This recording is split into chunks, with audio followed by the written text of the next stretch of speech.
Welcome back. ಇಡಿ ಅಧಿಕಾರಿಗಳು ಬೆಳ್ಳಂಬೆಳಗ್ಗೆ ಶಾಸಕರಾಗಿರುವಂಥ ದದ್ದಲ್ ಹಾಗೂ ನಾಗೇಂದ್ರಗೆ ಇಬ್ಬರಿಗೂ ಕೂಡ ಶಾಕ್ ಕೊಟ್ಟಿದ್ದಾರೆ.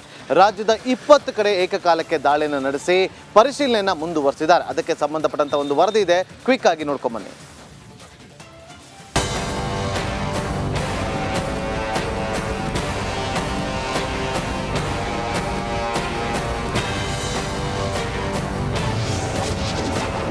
ವಾಲ್ಮೀಕಿ ನಿಗಮ ಅಕ್ರಮದ ತನಿಖೆಗೆ ಇಡಿ ಎಂಟ್ರಿ.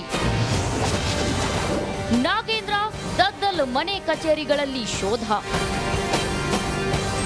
ವಾಲ್ಮೀಕಿ ಅಭಿವೃದ್ಧಿ ನಿಗಮದಲ್ಲಿ ನಡೆದಿದ್ದ ಕೋಟಿ ಅಕ್ರಮ ಹಣ ವರ್ಗಾವಣೆ ಕೇಸ್ ತನಿಖೆಗೆ ಇದೀಗ ಜಾರಿ ನಿರ್ದೇಶನಾಲಯ ಅಖಾಡಕ್ಕಿಳಿದಿದೆ. ನಿಗಮದಲ್ಲಿ ಸುಮಾರು 187 ಕೋಟಿ ರೂಪಾಯಿಗಳ ಅಕ್ರಮ ನಡೆದಿದ್ದು, ಇಡಿ ಅಧಿಕಾರಿಗಳ ರಂಗ ಪ್ರವೇಶದಿಂದ ಕೇಸ್ಗೆ ಬಿಗ್ ಟ್ವಿಸ್ಟ್ ಸಿಕ್ಕಿದೆ.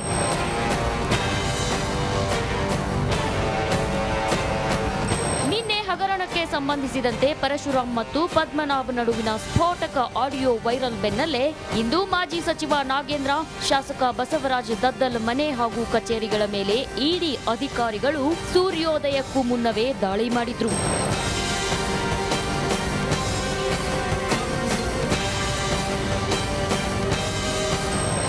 ಸತತ 7 ಗಂಟೆಗಳ ಎಸ್ಐಟಿ ಡ್ರಿಲ್ನಿಂದ ಬಸವಳಿದಿದ್ದ ನಾಗೇಂದ್ರಗೆ ಇಂದು ಇಡಿ ಟೀಮ್ ಬಿಗ್ ಶಾಕ್ ನೀಡಿತ್ತು. ಬೆಂಗಳೂರಿನ ಕೋರಮಂಗಲ, ವಿಜಯನಗರ ಮತ್ತು ಎಂಎಸ್ ರಾಮಯ್ಯ ಆಸ್ಪತ್ರೆ ಪಕ್ಕದಲ್ಲಿರೋ ನಾಗೇಂದ್ರರ ನಿವಾಸಗಳ ಮೇಲೆ ಇಡಿ ಟೀಮ್ ದಾಳಿ ಮಾಡಿದ್ದು, ಮನಿ ಲ್ಯಾಂಡರಿಂಗ್ ಹಿನ್ನೆಲೆಯಲ್ಲಿ ದಾಖಲೆಗಳ ಪರಿಶೀಲನೆಗಿಳಿದಿತ್ತು. ಅತ್ತ ಶಾಸಕರ ಭವನದಲ್ಲಿರೋ ನಾಗೇಂದ್ರ ದದ್ದಲ್ ಕಚೇರಿಗಳಲ್ಲೂ ಅಧಿಕಾರಿಗಳು ತಡಕಾಡಿದ್ರು.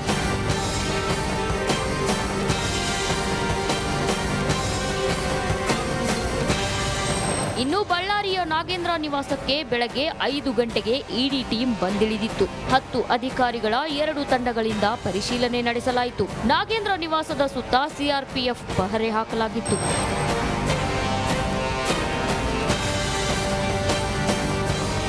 ರಾಯಚೂರಿನಲ್ಲಿರೋ ಶಾಸಕ ದದ್ದಲ್ ನಿವಾಸದ ಮೇಲೆ ಇಡಿ ಅಧಿಕಾರಿಗಳು ದಾಳಿ ಮಾಡಿದ್ದು ಪರಿಶೀಲನೆ ನಡೆಸಿದ್ರು. ಇದೇ ವೇಳೆ ಬೆಂಗಳೂರಿನ ವಸಂತನಗರದಲ್ಲಿರೋ ನಿಗಮದ ಕಚೇರಿ, ಯೂನಿಯನ್ ಬ್ಯಾಂಕ್ ಆಫ್ ಇಂಡಿಯಾ ಉದ್ಯೋಗಿಗಳಾದ ಸುಚಿಸ್ಮಿತಾ, ದೀಪಾ ಹಾಗೂ ಕೃಷ್ಣಮೂರ್ತಿ ಅವರ ಮನೆಗಳ ಮೇಲೂ ದಾಳಿಯಾಗಿದೆ.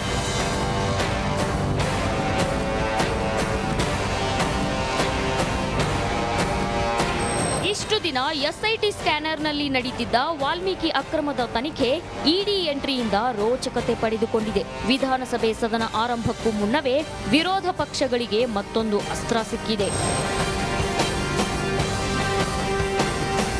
Bureau report, republic Kannada. ಸರ್ಕಾರ ಅಧಿಕಾರಕ್ಕೆ ಬಂದು 1 ವರ್ಷ ಆಗಿದೆ.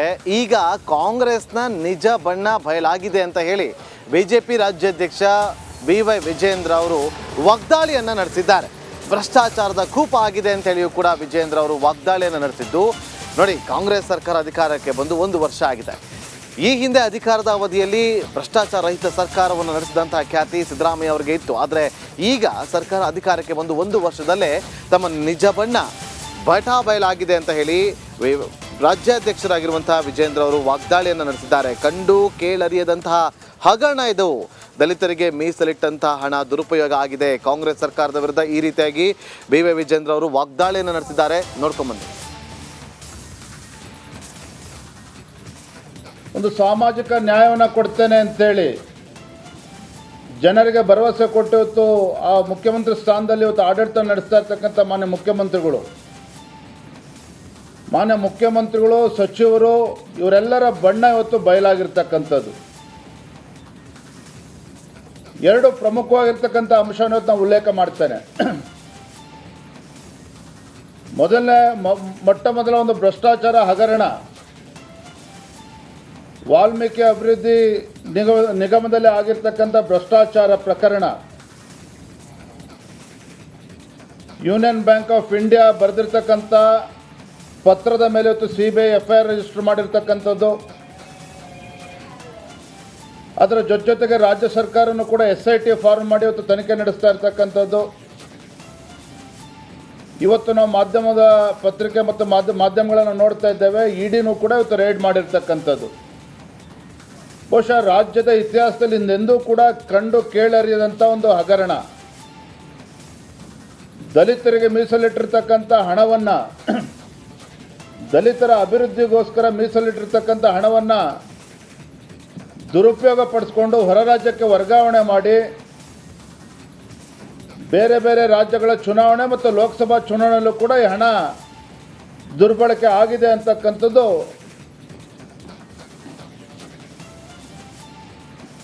ಇವತ್ತು ಜಗಜ್ಜಾಹೀರಾಗಿರ್ತಕ್ಕಂಥದ್ದು. ಈ ಕಾಂಗ್ರೆಸ್ ಪಕ್ಷದ ಈ ಸರ್ಕಾರದ ಮುಖವಾಡ ಇವತ್ತು ಕಳಚಿ ಬಿದ್ದಿದೆ.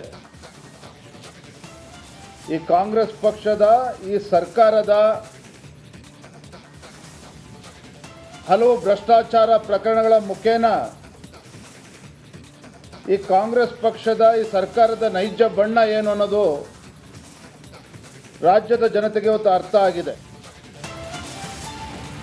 ನೋಡಿ, ವಾಲ್ಮೀಕಿ ನಿಗಮದ 187 ಕೋಟಿ ಅಕ್ರಮ ವರ್ಗಾವಣೆಯ ವಿಚಾರಕ್ಕೆ ಸಂಬಂಧಪಟ್ಟಂತೆ SITಯ ರಚನೆ ಆಯಿತು. ತನಿಖೆ ಯಾವ ರೀತಿ ಸಾಗ್ತಾ ಇದೆ, ಇವತ್ತು ಇಡಿ ಅಧಿಕಾರಿಗಳ ದಾಳಿ ಯಾವ ರೀತಿ ಆಗ್ತಾ ಇದೆ ಅನ್ನೋದ್ರ ಸಂಪೂರ್ಣ ಮಾಹಿತಿಯನ್ನ ಡೇ 1 ಇಂದ ಹಿಡ್ಕೊಂಡು ರಿಪಬ್ಲಿಕನ ಇಂಚಿಂಚು ಮಾಹಿತಿಯನ್ನ ನಿಮ್ಮ ಮುಂದೆ ಇಡ್ತಾ ಬಂದಿದೆ.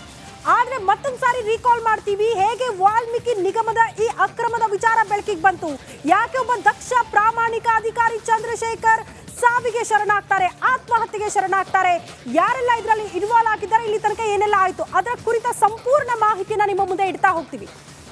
ಚಂದ್ರಶೇಖರ್ ಡೆತ್ ನೋಟ್ ಬರೆದಿಟ್ಟಾಗ ಅದರಲ್ಲಿ ಒಂದಷ್ಟು ಅಂಶಗಳು ಕೂಡ ಉಲ್ಲೇಖ ಆಗ್ತಾ ಹೋಯ್ತು. ನೋಡಿ, ವಾಲ್ಮೀಕಿ ತನಿಖೆಯ ಹಾದಿ ಹೇಗೆ ಸಾಗ್ತಾ ಇದೆ ಅಂತ. ಮೇ 27ಕ್ಕೆ ಚಂದ್ರಶೇಖರ್ ಒಬ್ಬ ದಕ್ಷ ಪ್ರಾಮಾಣಿಕ ಅಧಿಕಾರಿಯ ಆತ್ಮಹತ್ಯೆ ಆಗುತ್ತೆ.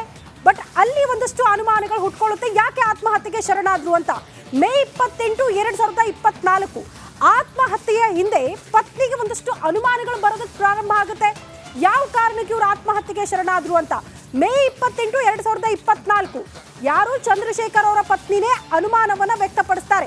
ಮೇ 28, 2024 ಡೆತ್ ನೋಟ್ ನಲ್ಲಿ ಅಕ್ರಮದ ಬಗ್ಗೆ ಮಾಹಿತಿ ಲಭ್ಯವಾಗುತ್ತೆ. ಅದರಲ್ಲಿ ಎಲ್ಲ ಅಂಶಗಳನ್ನ ಕೂಡ ಚಂದ್ರಶೇಖರ್ ಉಲ್ಲೇಖ ಮಾಡಿರ್ತಾರೆ, ಯಾರೆಲ್ಲ ಭಾಗಿಯಾಗಿದ್ರು, ಏನಾಗಿದೆ ಅಂತ.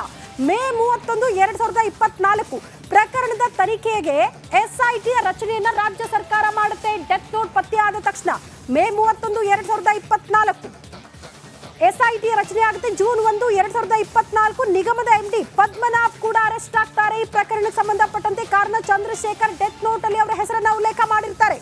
ಪದ್ಮನಾಭ್ ಕೂಡ ಇದರಲ್ಲಿ ಇನ್ವಾಲ್ವ್ ಆಗಿದ್ದಾರೆ ಅನ್ನುವಂತಹ ವಿಚಾರಕ್ಕೆ ಸಂಬಂಧಪಟ್ಟಂತೆ ಒಂದಿಷ್ಟು ಮಾಹಿತಿನ ಪಡೆದುಕೊಳ್ತಾ ಇದ್ದಂತೆ ಅವರ ಬಂಧನ ಆಗುತ್ತೆ. ಮತ್ತೊಂದು ವಿಚಾರ ನಾವು ಗಮನಿಸಬೇಕು. ಜೂನ್ 1, 2024 ನಿಗಮದ ಅಕೌಂಟೆಂಟ್ ಪರಶುರಾಮ್ ಬಂಧನ ಆಗಿದೆ.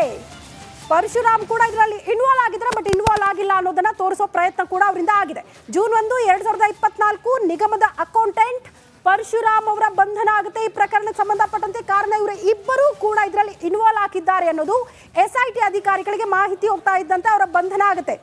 ಜೂನ್ 5, 2024 ಯೂನಿಯನ್ ಬ್ಯಾಂಕ್ ನಿಂದ CBIಗೆ ಒಂದು ಪತ್ರವನ್ನ ಬರೆಯಲಾಗುತ್ತೆ. ಕಾರಣ ಯೂನಿಯನ್ ಬ್ಯಾಂಕ್ನ ಅಧಿಕಾರಿಗಳು ಕೂಡ ಇದರಲ್ಲಿ ಶಾಮೀಲಾಗಿದ್ದಾರೆ ಅನ್ನುವಂತಹ ವಿಚಾರಕ್ಕೆ ಸಂಬಂಧಪಟ್ಟಂತೆ ಯೂನಿಯನ್ ಬ್ಯಾಂಕ್ ನಿಂದಲೇ CBIಗೆ ಒಂದು ಪತ್ರ ರವಾನೆ ಆಗುತ್ತೆ.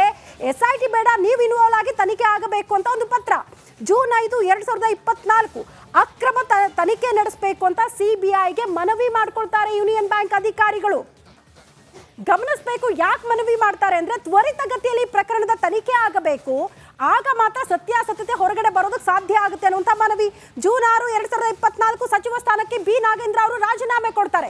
ಯಾವಾಗ ಒತ್ತಡ ಜಾಸ್ತಿ ಆಗುತ್ತೋ, ಯಾವಾಗ ರಿಪಬ್ಲಿಕನ್ ಈ ಕುರಿತಾಗಿ ವರದಿಯನ್ನ ಬಿತ್ತರ ಮಾಡಿತ್ತೋ, ಆಗ ಒತ್ತಡಕ್ಕೆ ಮಣಿದು ಸಚಿವ ಸ್ಥಾನಕ್ಕೆ ಬಿ ನಾಗೇಂದ್ರ ಅವರು ರಾಜೀನಾಮೆ ಕೊಡಲೇಬೇಕಾದಂತಹ ಪರಿಸ್ಥಿತಿ ಬಂದು ಒದಗುತ್ತೆ. DCM DK ಶಿವಕುಮಾರ್ ಅವರು ಏನೇ ಹೇಳಿರಬಹುದು, ಅವರೇ ಬಂದ್ರು, ರಾಜೀನಾಮೆ ಕೊಟ್ಟರು, ತನಿಖೆಗೆ ಸಹಕಾರ ಕೊಟ್ಟರು ಅಂತ. ಅವರಾಗ್ಲೇ ಬಂದಿಲ್ಲ, ಒತ್ತಡ ಹಾಕಿ ಅವ್ರ ಹತ್ರ ಕೊಡಿಸಿರೋದು. ಜೂನ್ 7, 2024 ನಾಗೇಂದ್ರ ಆಪ್ತ ನೆಕ್ಕಂಟಿ ನಾಗರಾಜ್ ಅವರ ಬಂಧನ ಆಗುತ್ತೆ. ಇವರು ಪ್ರಮುಖ ಪಾತ್ರ ವಹಿಸ್ತಾರೆ ಈ ಅಕ್ರಮದ ವಿಚಾರಕ್ಕೆ ಸಂಬಂಧಪಟ್ಟಂತೆ. ಕಾರಣ ನಾಗೇಂದ್ರ ಅವರ ಪರಮಾಪ್ತ ಸಹೋದರ ಸಂಬಂಧಿ ಕೂಡ ಆಗಿದ್ದಾರೆ ನೆಕ್ಕಂಟಿ ನಾಗರಾಜ್ ಅವರ ಬಂಧನ ಆದ ತಕ್ಷಣ ಒಂದಷ್ಟು ವಿಚಾರಗಳು ಬೆಳಕಿಗೆ ಬರೋದಕ್ಕೆ ಪ್ರಾರಂಭ ಆಗುತ್ತೆ. ಸಾಯಿ ತೇಜ ಮತ್ತೊಬ್ಬ ಆರೋಪಿ ಪ್ರಕರಣಕ್ಕೆ ಸಂಬಂಧಪಟ್ಟಂತೆ ಅವರ ಬಂಧನ. ಜೂನ್ 25, 2024 ಅವರ ಬಂಧನ ಕೂಡ ಆಗುತ್ತೆ. ಜೂನ್ 25, 2024 ಈ ಪ್ರಕರಣದ ಪ್ರಮುಖ ರೂವಾರಿ, ಪ್ರಮುಖ ಆರೋಪಿ ಸಾಯಿ ತೇಜ ಅವರ ಬಂಧನ ಆಗುತ್ತೆ ನೆಕ್ಕಂಟಿ ನಾಗರಾಜ್ ಅವರ ಬಂಧನದ ಬಳಿಕ. ಜುಲೈ 9, 2024 SIT ಇಂದ ನಾಗರಾಜ್ ದದ್ದಲ್ ಅವರ ವಿಚಾರಣೆ ಕೂಡ ಆಗಿದೆ. ನಿರಂತರವಾಗಿ ಅವರಿಗೆ ನೋಟಿಸ್ ನೀಡಲಾಗಿತ್ತು. ಕಾರಣ ಒಂದ್ ಕಡೆ ಡೆತ್ ನೋಟ್ನಲ್ಲೂ ಕೂಡ ಬಿ ನಾಗೇಂದ್ರ ಅವರ ಹೆಸರು ಉಲ್ಲೇಖ ಆಗಿದೆ, ಮತ್ತೊಂದು ಕಡೆ MD ಪದ್ಮನಾಭ ಅವರು ಕೂಡ ಅವರ ಹೆಸರನ್ನ ಉಲ್ಲೇಖ ಮಾಡೋದ್ರಿಂದ ಅವರ ವಿಚಾರಣೆ ಆಗಬೇಕಾಗಿತ್ತು. ಜುಲೈ 10, 2024 ನಾಗೇಂದ್ರ ಮತ್ತು ದದ್ದಲ್ ಅವರ ವಿಚಾರಣೆ